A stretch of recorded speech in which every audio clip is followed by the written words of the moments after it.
The Gifted Season 2, Episode 13, teMpted Thoughts. So, let's see. Spoilers for everything live-action X-Men leading up to and including this episode. Another episode I love. And the episode, I want to say, is rated 12+. So will this video be? Let's dive right in. So, I will say that at the very start of this episode, the fact that nothing had happened, they were postponing, delaying gratification about the whole, Andy and the triplets, manipulating Lauren thing. But then based on later in the episode, it kind of seemed like they did actually,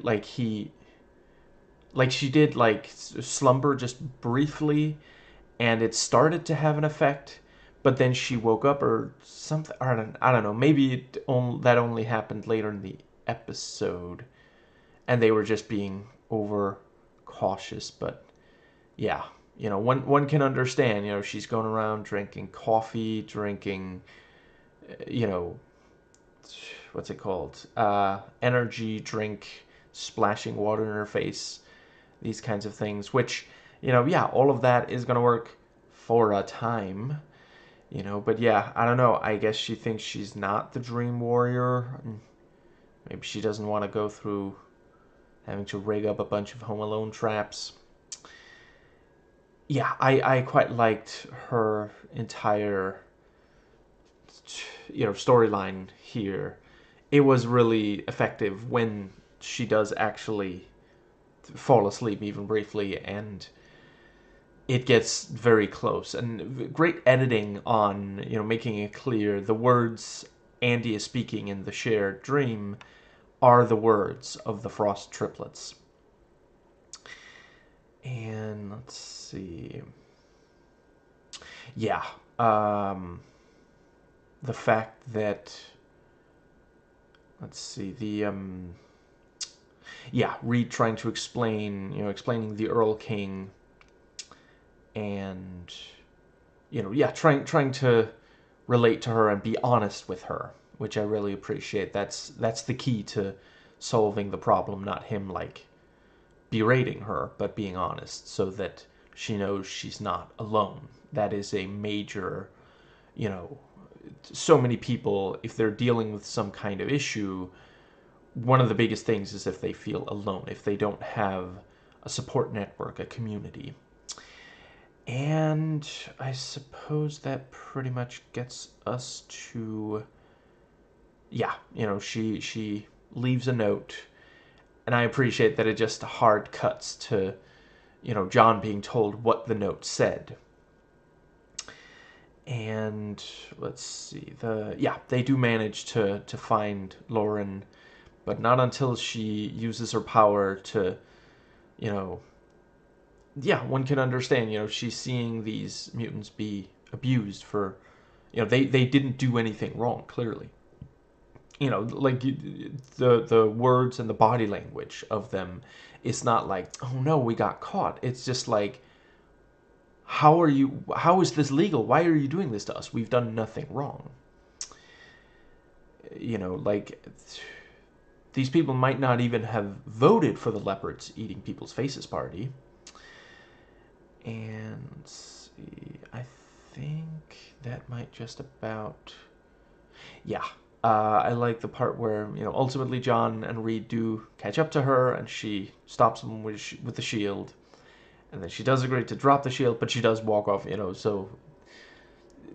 Yeah, I appreciate that it's neither that... Because I feel, John could get around that shield if he really wanted to, but they want it to be her choice to listen. And, she's willing to drop the shield, but she does also walk off. We know that she can leave the shield up for at least a little bit. She did when they were escaping Sentinel services in, I want to say it was the episode before this one. Now, let's see. Certainly a recent episode. And by the end of the episode, she's agreeing to take, take the one shot, the one opportunity, and Andy can't sense her anymore, which the Frosts are not happy about, and I don't think Reva is going to be either. She's very with us or against us strategery. Humans and fish can coexist peacefully kind of mindset. Now, let's see. I think that pretty much covers Lauren. I suppose that's, yeah, let's stay with the Struckers. Caitlin, yeah, she has no problem helping out the Morlocks, but of course Erg is not a fan. And yeah, this thing of like, no, dude, I need to go with you. There's that thing about, there's no Gwen Stacy around who knows how to run a serum. Yeah, it's gonna need her going with the. I will say, I did at first think, like, does the centrifuge work that fast, or did they just make do, I guess? But yeah. And she shot a guy. That is not something I thought we would be seeing from her based on, her earlier characterization. But it feels organic. It feels like, this is what she's willing to do to save Andy. And let's see, I think, yeah, the entire bit with the free clinic, which I really, yeah, I thought was a great scene. I really appreciate the detail that, once the mutants and the people helping mutants are all gone, then the purifiers come and like leave a bunch of graffiti and such. And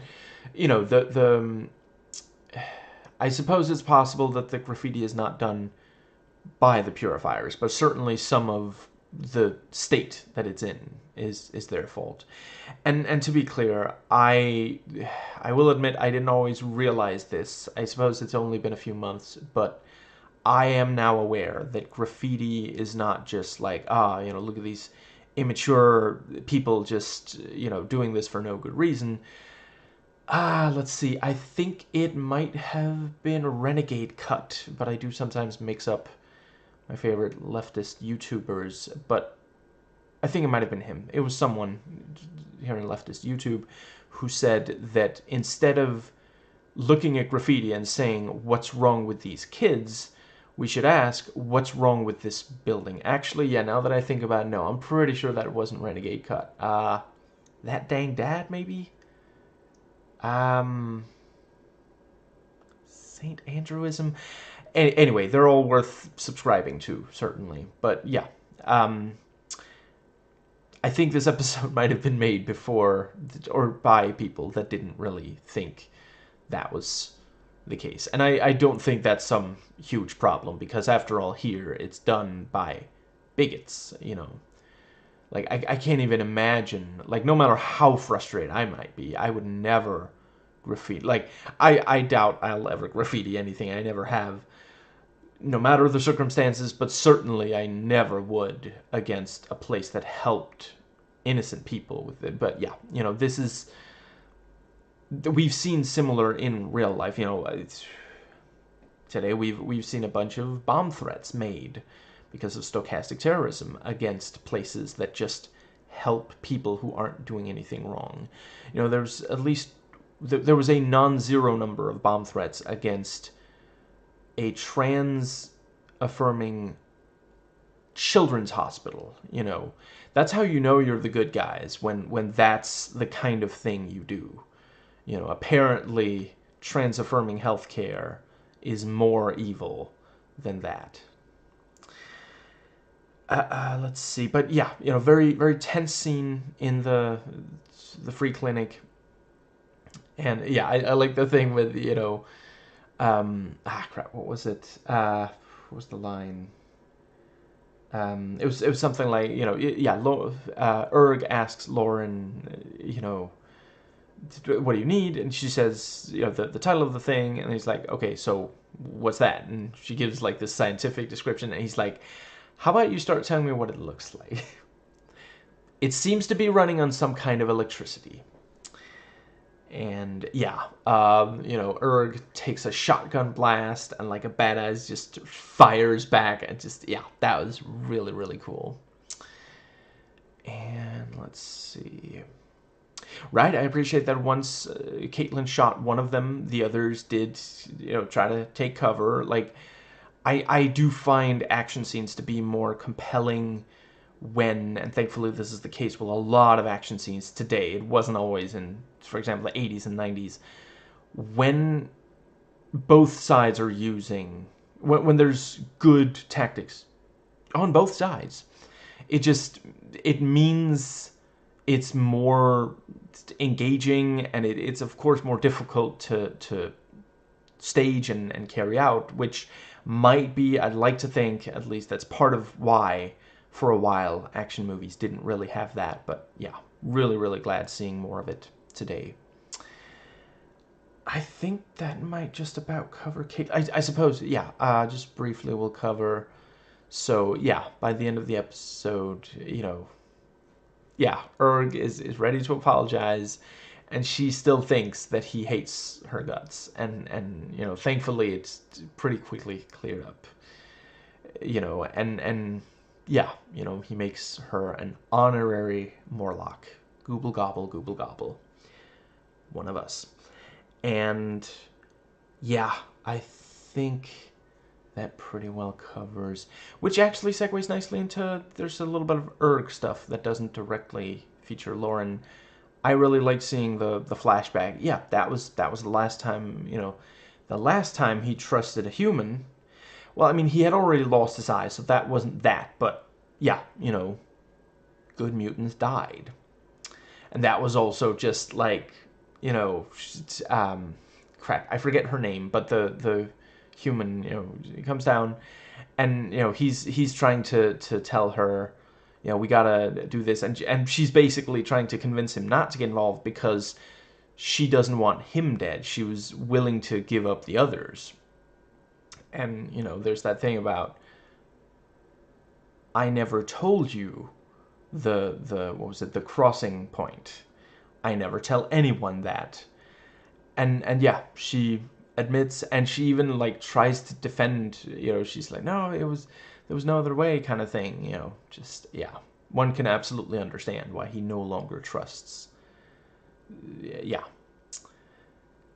And I think that might be all of the Erg. So sure, let's do, yeah, actually let's finish off the whole Morlock aspect of the episode. So yeah, we have the yeah, you know, it starts with them stealing food, and you know, they need some food. And yeah, you know, Erg, you know, he didn't think about how much more security there would be because of the mutant uprising.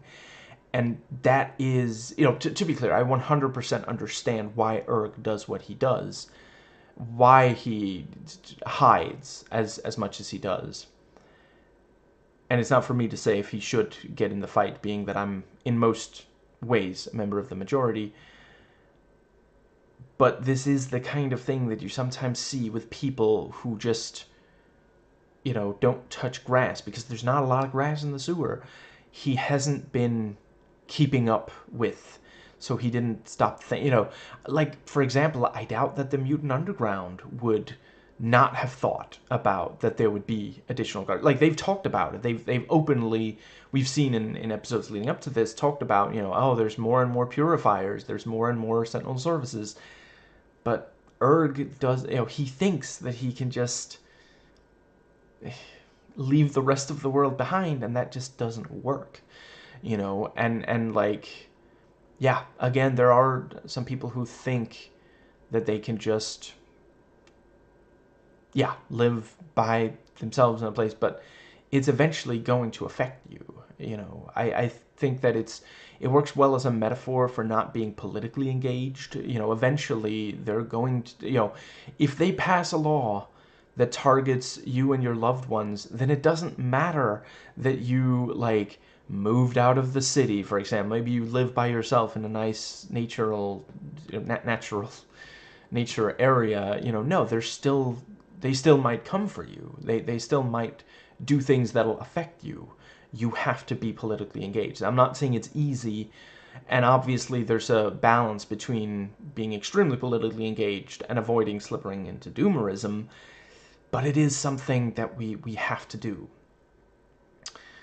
for ourselves and those who we care about and or care about us. Like, no matter what you think, and this bears repeating, I've said it before, no matter what you think, there is at least one person out there who does really care about you.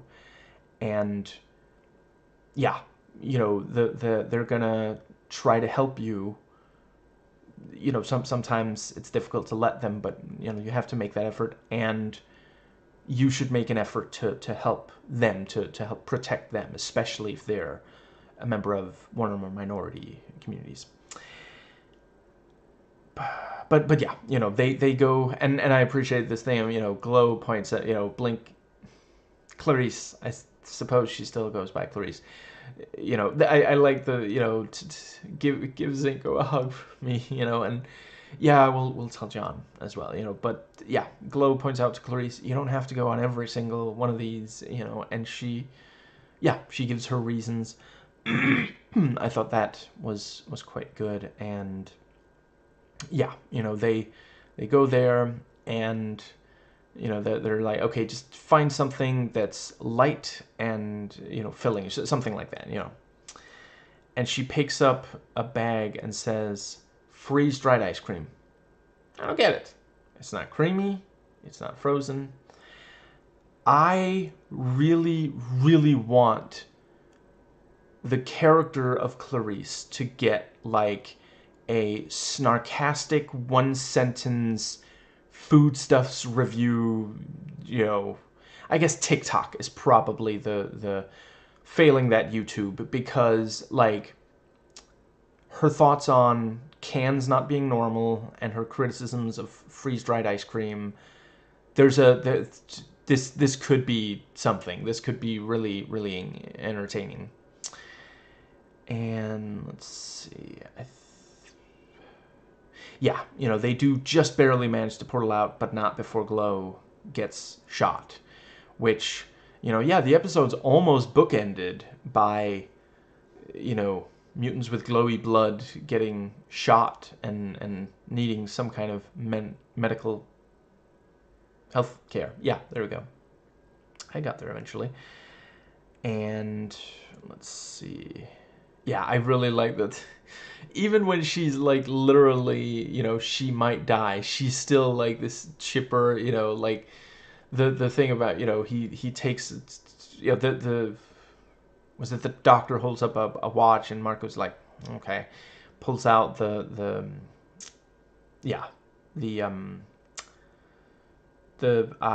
is it IV? I forget, but yeah, the blood transfusion thing. And he's like, well, it was time. Liar. It was time 10 minutes ago. And she like asks a question, and he's like hesitant, and then she's like, you have to keep me alive. That means you have to answer all my questions. Just, we should all aspire to be that good at keeping our spirits high. Like I sometimes am, but not always, and that really, just.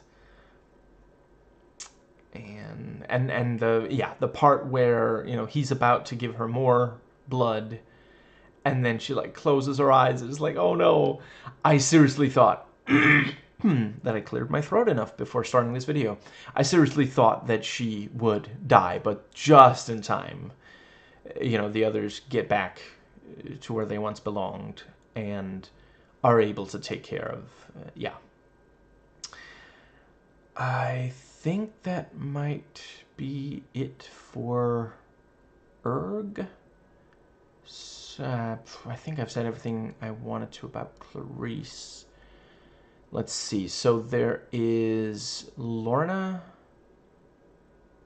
I suppose Lorna is all that's left by now. Right, before Lorna, I just wanted to briefly say, yeah, it was a good decision to bring in the, these. Let's see. So it wasn't the leadership, right? Because all the leadership is dead, or was it the remaining leadership? But anyway, Mutant Underground, the people who were already, and yeah, they're like, I thought you had a plan. I didn't think all you had was like a, go team kind of vibe, and yeah, they leave because that's not enough, So yeah, we really are seeing, like, it's really, really a struggle to keep the Mutant Underground afloat, especially because it has to remain underground. Yes, Lorna, the thing with the knife, which, Max by the end of the episode does call out, someone's so good with a knife. Good, not goo. The knife can lead to goo. Probably doesn't cut herself, And but yeah, she, yeah, injures herself so that she can, sneak into his room. And yeah, he points out, I've had my cell tossed enough times to know when someone's been through my stuff. And that's the thing, Lorna, as double agent, if you do that kind of thing for long enough, eventually you're gonna get caught. That is, like, I suppose I might be thinking more of thieves and other, like, than double agents, but I imagine it's probably true for double agents as well. I don't know for sure, but yeah, people who steal, especially people who, like, steal because they just feel like there's an adrenaline rush involved, and they keep going bigger and bigger. Yeah, eventually they're actually gonna get caught. You can't keep doing that sort of thing forever. Now, to be clear, I do have nothing but sympathy for people who have to steal to, feed themselves and take care of their baby and stuff like that. Now, I'm more talking about, like, yeah. Yes, I think I've made my point. Let's see, and yeah, Lorna is like, I better leave you to, this is one lover's quarrel we can't get involved with, my dear. And yeah, like, she gets away, she gets far enough away that when her face betrays her fear at this, yeah, because, yeah, I mean, let's see, what did they say it was? He charges stuff with energy. If he does that to her, like, and I think his power works faster than hers, and she'd have, like, if she has one of her knives on her, she can pretty quickly fight back. But he just has to, like, point and just, it's basically immediate, And yeah, like, maybe he suspects her there when he goes to talk to the rest of the trio. Maybe he thinks of it later, and that's why it takes a little while for him to confront her. Certainly, I could imagine, because, like, I think her name is Heather, from the trio. She is clearly level-headed, and she points out, because she doesn't know about Lorna being a double agent. Occam's razor, you're drunk and you're paranoid. Calm down. I'm thinking they had a conversation for a while. She kept pointing out, it's not one of us two. Because, like, why would it be? That is him being just paranoid. Why would it be one of the other two? They have a really good thing going. Why would they want to mess that up? What possibly could they have to gain from going through his stuff? It's not like they can't get, like, okay, hypothetically, let's say that he controlled the water, and they could only have something to drink if it went through him and he was being stingy or something like that. But that's not the case. If they want something, like, they can leave the facility and go and get it. Why would they need to grab it from him, you know. So, yeah. And I like that his pistol that he uses on Marcos later is in the room next to the liquor. Subtly, both telling us... I love some of the subtle storytelling on this. Actually, I suppose all the subtle... Every time this show does subtle storytelling, it does so well. You know, in an earlier episode, I praised the... In a video on an earlier episode, I praised the Fenris drawing that Andy was making. But yeah, you know, it tells us that he does have a handgun, you know, which, yeah, that is going to be faster than his power, even faster than his powers. And he can maybe angle the gun, like I don't know if he would have been able to, certainly he wouldn't have been able to use his powers before Marcos used his powers on Max. But yeah, it tells us that he has it, and it subtly connects in our minds the alcohol and the gun.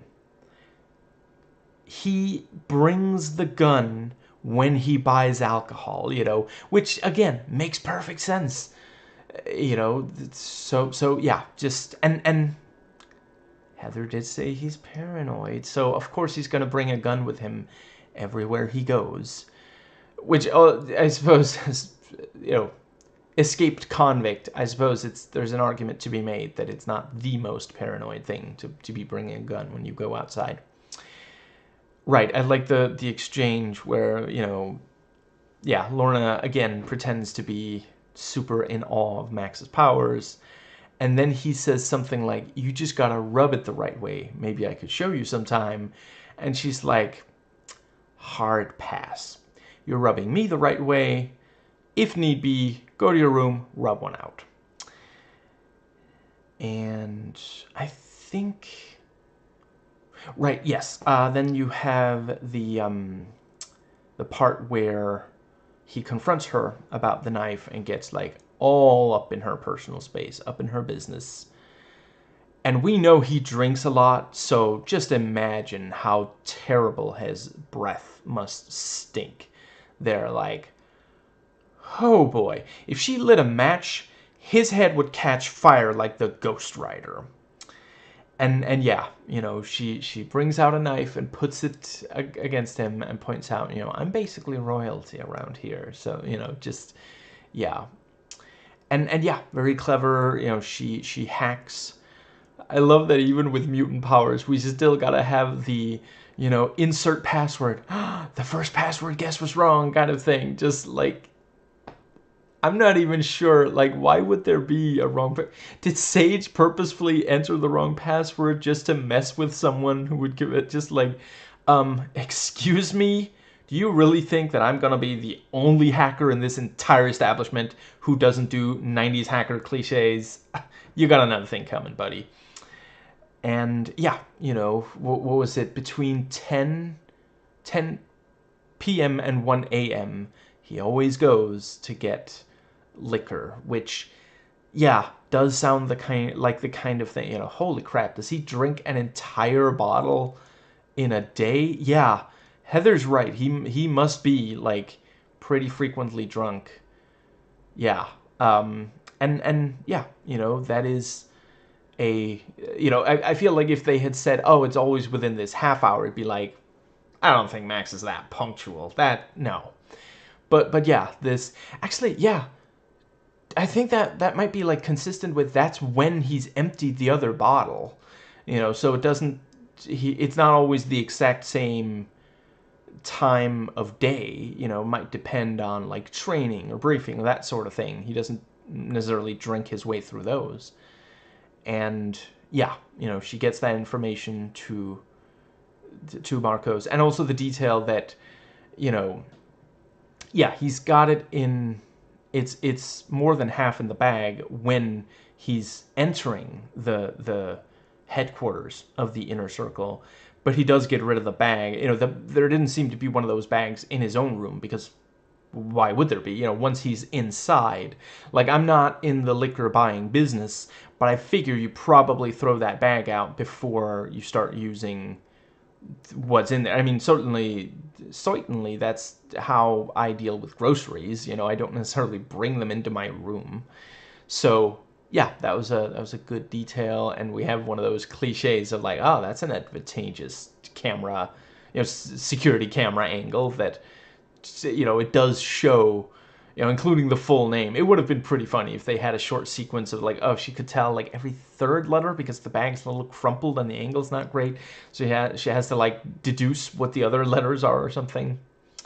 Like that one bit in System Shock 2 where you have to guess a little bit of the code, or a lot if you're really bad at finding the fragments of the code that are there. Just hypothetically. I'm not saying that ever happened to me. I mean, anyone. And let's see. Yeah, the ending, like, holy crap. I mean, I guess hopefully maybe Lauren saved a little bit of the stuff she ran through the centrifuge. I'm not sure they're going to be able to get back to the free clinic after, they fought off 3 purifiers. And let's see. Right, yeah, just briefly before I deal with the rest of the climax, I did think that was a good moment, this thing of like, yeah, Clarice realizes, again, we can understand Erg, if we take her to a hospital, she's going to get arrested, she's going to give up information, they can be very persuasive. I'm not saying she'd do it on purpose. Yeah, I mean, if you are, this reminds me of a certain movie, but I guess it's a spoiler for that movie, but there is a movie,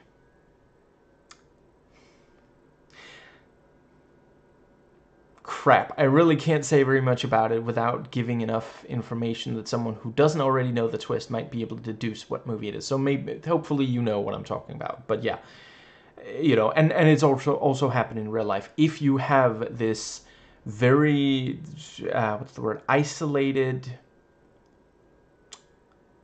community, and you don't let people in from the outside, and you don't leave that community, eventually you're gonna need the help of someone from outside that community.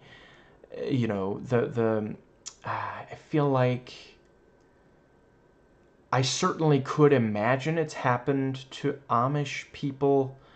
Certainly there's some of these, like, extremely, hardcore right-wing Christians that insist that, oh, outsiders are dangerous, so they won't accept. I remember hearing once about someone who refused to be given necessary medical care because the available, I don't know, I forget if it was a doctor or a surgeon, but a healthcare professional. We're not talking some rando off the street, in which case it might be like, okay, I don't know if I trust this person, although this might still be for the wrong reason. But yeah, because the healthcare professional was, I want to say, Muslim, at least not Christian.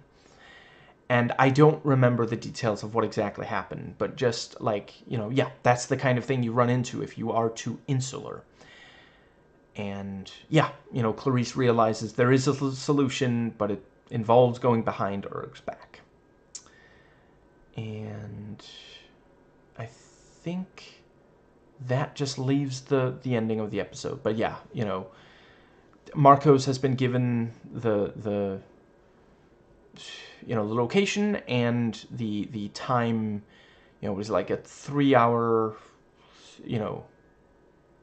portion of time, and it is very clever of him to already be in the car so that Max couldn't like try to drive away or run him over or something.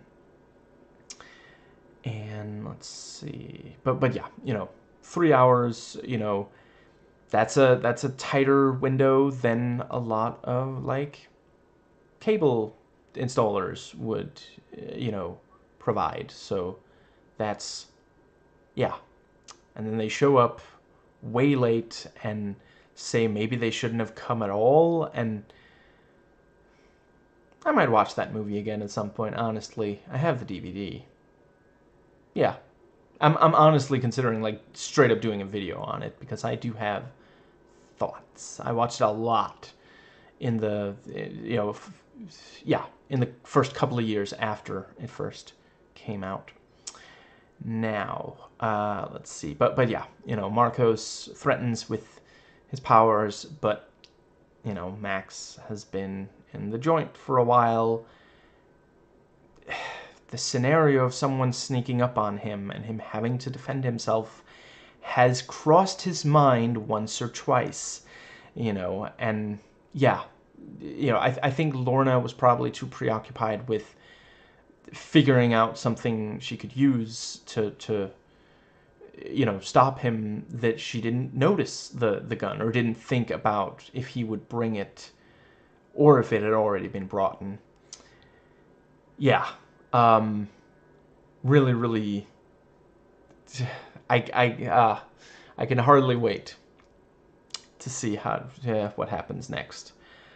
Yeah, hopefully. Yeah, I'm gonna try to make it one of the next several days at least that I do the next episode, because holy crap, I really gotta see what happens next with that. And it's even worse because he donated a lot of the blood transfusion led to Glow getting a lot of his blood. He hasn't recovered from that. I'm not sure they even gave him a cookie and a glass of milk. You know, maybe he could have some freeze-dried ice cream, even though it's neither frozen nor creamy. But yeah, holy crap. Like, I will say, before I saw him stumble out of the car, I straight up thought, is this just the death of that character? Which, like, they're really going to have to move heaven and earth for him to survive even one more episode. Like, yeah, they're doing a good job of really bringing it right up to the edge of, like, you know, because it wasn't that many episodes ago that John was the one who almost died. And yeah, I think that does cover.